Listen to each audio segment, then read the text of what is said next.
Hey guys, today we're going to go over fish tacos. We love fish tacos here at the house. Starting off with a dry rub of some seasoning salt, some cumin. Up next, I'm going to put some chili powder in there, some garlic powder, and some lemon pepper. Honestly, I just opened my cabinet and just kind of grabbed what I had. So I'm going to mix that up. And then I'm just gonna put some on the fish. The fish that I have here are some Mahi Mahi fillets. Mahi Mahi makes a great fish taco. Today I'm gonna sear them, but normally fried would be amazing as well. So I'm making a salsa that's gonna go with this. So fruit and fish go really well together. So first up, we have some pineapple. Just gonna go ahead and peel the skin off. I'm gonna core it. I'm gonna cut it into small dices. You can do any kind of salsa on fish. You can do a cabbage slaw. You could do any kind of fruit. I know cabbage is really popular, but I always love to add a fruit when I'm making a salsa. It goes really well with fish. Pineapple has a nice sweetness to it. And we're gonna add some spicy stuff here in a minute. Up next, I have a mango. So mango has a large pit in the center of it. So you're gonna wanna cut on both sides of it. So you can't obviously cut it right through the middle. So one way is to score the mango and take a spoon and scoop out the flesh. Another way to cut through a mango is to just peel it, like I'm doing here. And you can use a vegetable peeler for this. And just put it flat side down, and then just cut small dices. Now the pit is where it gets a little tricky because there's really not a lot of mango on the pit. It's mostly the pit. But I'm gonna peel it and just show you guys how you can get some mango off of the pit. Normally I would just take this pit and just hold it up and eat it, but I wanted to show you how you just kind of have to work around the large pit and carefully cut.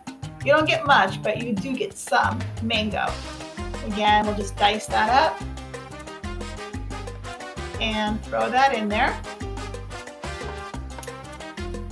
So purple cabbage is something I always like to keep on hand. It has great flavor, color, and texture.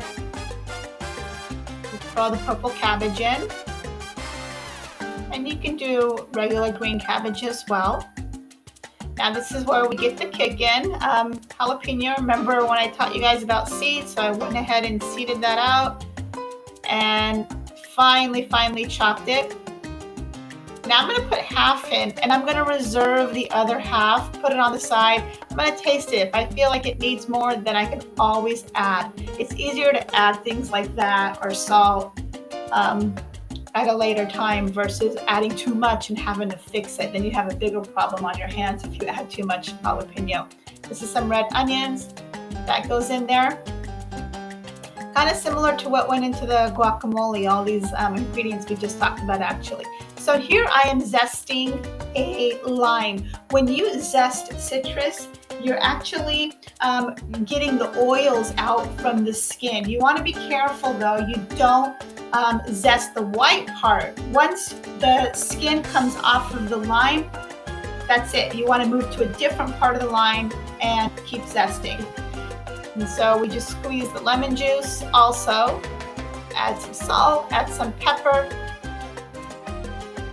a little olive oil, not much, and we mix that up. So that is the salsa that I'm gonna put in my fish tacos. I like to always clean off the edges, you guys know that. Okay, so up next we are going to make the crema for the fish tacos. So some sour cream. I love sour cream. I can just eat it by itself. The zest of a lemon. The zest of a lime. Okay, look at all that beautiful zest, just goes right into the bowl. Adds a lot of flavor on top of the lime juice itself. I went ahead and grated a garlic instead of, using a knife. This is another way. When you do your garlic this way, your garlic is 10 times more strong than just dicing it up. Squeeze the lime that I just zested. Add some salt, and then we'll mix that up and set it to the side.